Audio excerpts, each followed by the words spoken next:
Hello and welcome to Bossing English with Mr. F. Today we're going to be doing a general video looking at descriptive writing, useful for those doing GCSE, of course, where you have usually, but not always, the possibility to do some descriptive writing on paper 1 of language, AQA, language paper 1. Often you'll have an image that you can respond to or use in some way. But also useful for Key Stage 3 students who just want to improve their descriptive writing. So today we're going to be looking at a very strange piece of writing, looking at the detail that you can go into by zooming in, and then maybe zooming out with our comparisons, our similes and metaphorical language to create empathy where we might not think we would be able to do that. So let's have a look. The piece of writing we're going to look at today is to do with something called flypaper. Now, if you live in the countryside as I do and you have a problem with flies, flypaper is still used to kind of control flies.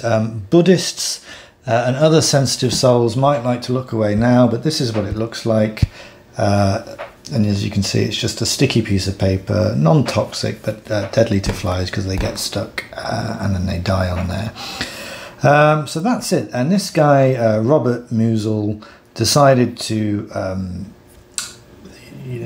use this as a starting point for some detailed descriptive writing, and it's really rather remarkable, if a little unsettling and unnerving at times. So we're going to look at that now and look at the tricks it uses to do some good creative descriptive writing. So it starts off with just a basic description of what this thing is. Tanglefoot flypaper is approximately 14 inches long and 8 inches wide.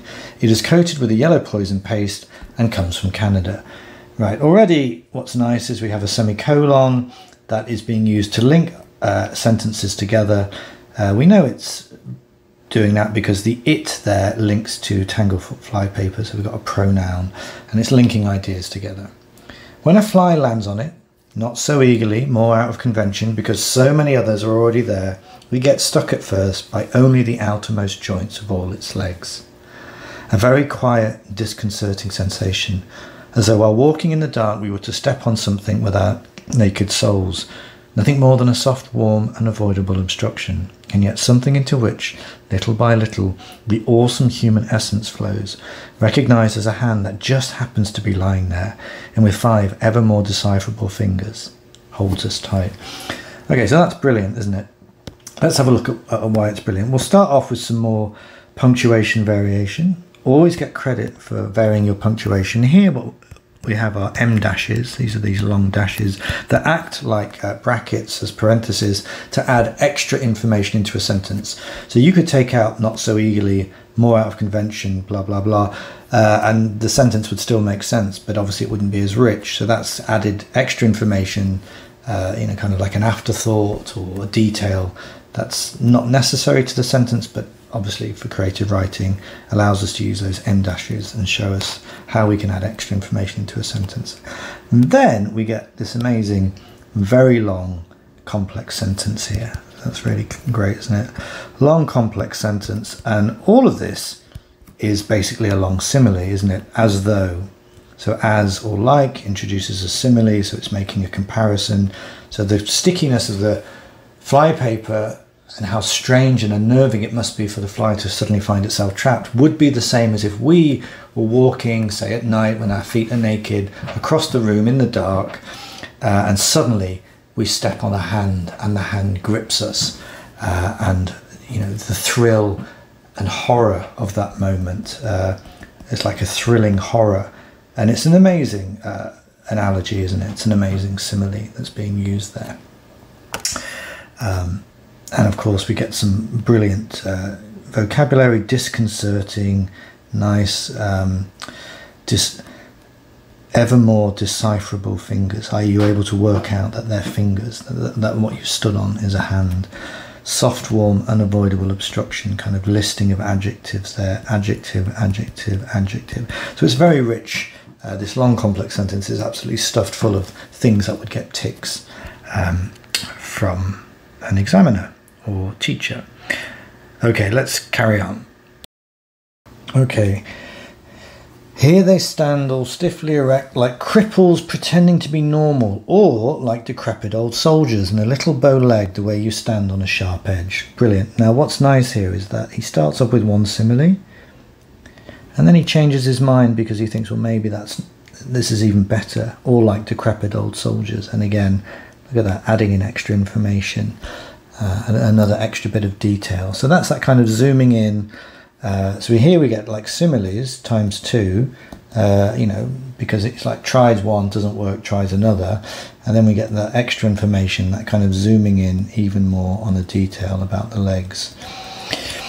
They hold themselves upright, gathering strength and pondering their position. So here they're starting to be anthropomorphized, aren't they? They're starting to be personified. You know, flies can't ponder. After a few seconds, they've come to a tactical decision, again, personified, and they begin to do what they can to buzz and try to lift themselves. They continue this frantic effort until exhaustion makes them stop. Then they take a breather and try again. But the intervals grow even longer. They stand there, and I feel how helpless they are. Right, finally, we get the observer introducing themselves into the scene. Bewildering vapours rise from below. Look at that, great sentence starter there. Changing, because here we've got they, then, they, maybe it's becoming a bit repetitive, they.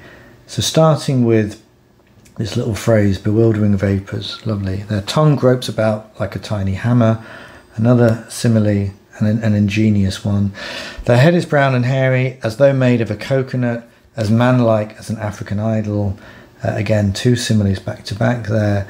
They twist forward and backward on their firmly fastened little legs, bend at the knees and lean forward like men trying to move a too heavy load. More tragic than the working man, truer as an athletic expression of the greatest exertion from Lauk Cohen. This is an artist here. Great. Punctuation variation, colon.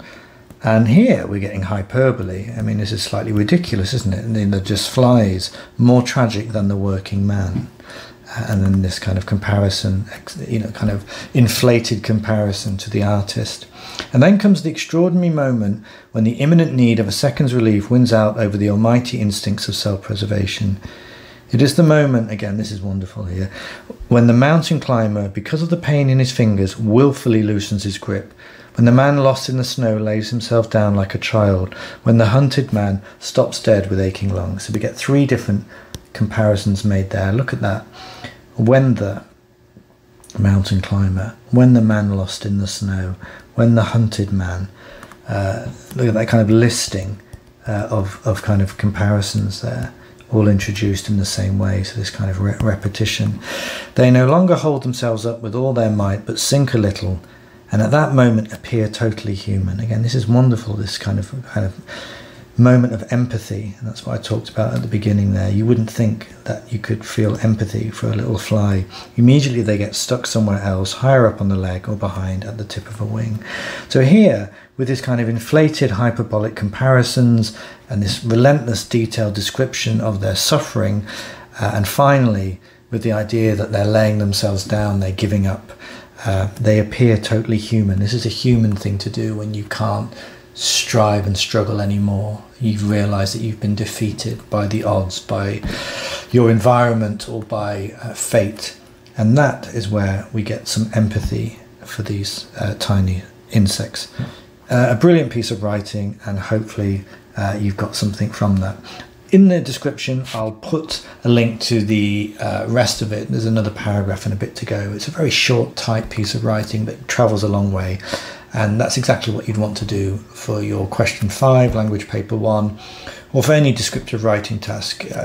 Don't waffle on, make it tight, plan it, and make every sentence and paragraph count. That's far more effective. Okay, they all disappear if I do that, and then I'm going to go here. You know what to do. If that tickled your fancy, smash the like button, do something appropriate to the subscribe button, and leave a comment. It'd be nice to hear from you, especially any old and faithful students that I once taught are still subscribing to good old bossing English with Mr. F. I hope you're doing well, all of you out there, and stay dry, keep it real, spread the love.